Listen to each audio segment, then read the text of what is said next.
October 7ஆம் தேதி Hamas இஸ்ரேலுக்குள்ள நடத்திய கோரமான தாக்குதல். எல்லாரும் அப்பாவி பொதுமக்களை கொன்னு அவனுடைய வண்டியில அப்படியே அள்ளி போட்டு போவாங்க. பெண்கள் குழந்தைகள்லாம் இந்த வண்டியில அள்ளி போட்டு காசாக்குள்ள கொண்டு போவாங்க.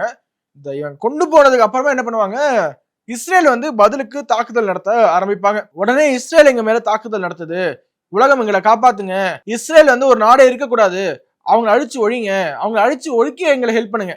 ஒரு பக்கம் இஸ்ரேல் என்கிற நாடு இருக்கக்கூடாது, அவங்க அழிச்சு ஒழிக்க எங்களை ஹெல்ப் பண்ணுங்கன்னு சொல்லிட்டு இருக்கிற ஹமாஸ், இன்னொரு பக்கம் இஸ்ரேல் எங்களை தாக்குது எங்களை காப்பாத்துங்கன்னு சொல்லுவாங்க. ஒண்ணு நீ விக்டிமா இருக்கணும், இல்ல அக்ரஸரா இருக்கணும். ரெண்டுமாவும் அப்பப்ப பிளே பண்ணிட்டு இருப்பாங்க இந்த ஒட்டுமொத்த ஹமாஸ் பிளஸ் அதோட எக்கோசிஸ்டம். இப்போ ஒரு மேப் காட்டுறேன் பாருங்க. காசா சிட்டிக்குள்ள எவ்வளவு இஸ்ரேலுடைய ராணுவம் கைப்பற்றி இருக்கு, எவ்வளவு நிலப்பகுதியை கைப்பற்றி இருக்குன்ட்டு.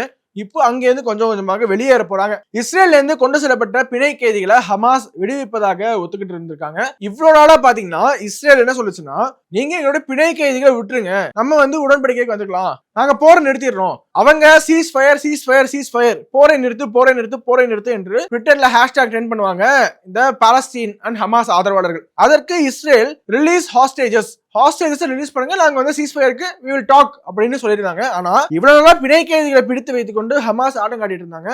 இப்போ இனியும் எங்களால இந்த இஸ்ரேலுடைய தாக்குதலை தாங்க முடியாது என்பதற்காக ஹமாஸ் ஒரு உடன்படிக்கைக்கு வந்திருக்காங்க. பாரத பிரதமர் நரேந்திர மோடி அவர்கள் சொன்னது மாதிரி இது போருக்கான காலம் அல்ல, வளர்ச்சிக்கான காலம்.